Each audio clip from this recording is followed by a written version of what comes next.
Hi. അപ്പോൾ ഇന്നത്തെ topic എന്താണെന്ന് വെച്ചാൽ അന്നദാനം. അതേ ഗൈസ്, നമ്മുടെ വീട്ടിൻ്റെ അടുത്തൊരു അമ്പലത്തിലെ ഉത്സവമാണ്. സോ അതുകൊണ്ട് ഇപ്പം ഉത്സവ സീസൺ തുടങ്ങിയല്ലോ. അപ്പോൾ നമ്മൾ ഇന്ന് അന്നദാനം മേടിക്കാൻ പോയി. സോ ഇതാണ് അന്നദാനം.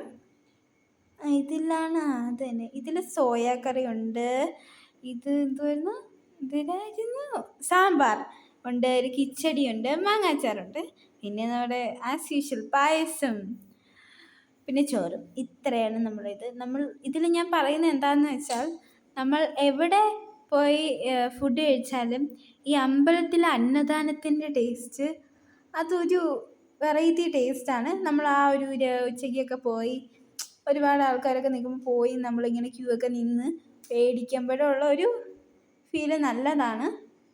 സോ നിങ്ങളും അന്നദാനം ഇഷ്ടപ്പെടുന്ന ആൾക്കാരാണെങ്കിൽ ഒന്ന് കമൻറ്റ് ചെയ്ത് തരാം. എനിക്ക് ഭയങ്കര ഇഷ്ടമാണ് അന്നദാനം, കാപ്പി സദ്യ, സദ്യ എന്നൊക്കെ പറയുന്നത്.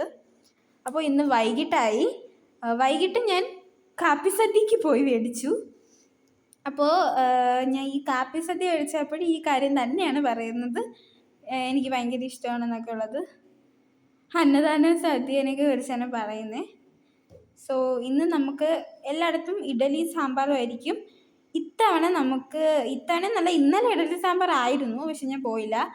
ഇന്ന് നമുക്ക് ഗ്രീൻ പീസ് കറി, വീശപ്പമാണ്. വീശപ്പം ഇടിയപ്പം രണ്ടും പറയാം. എനിക്കിത് വലിയതായിട്ട് തോന്നി. ഇടിയപ്പം എന്ന് പറയുന്നത് ഇത്തിരി ചെറുതല്ലേ, ഇത് വലുതായിട്ട് തോന്നി. അപ്പോൾ ഇന്നത്തെ വീഡിയോ ഇത്രയേ ഉള്ളൂ. നാളത്തെ അന്നദാനമായിട്ട് വരാം.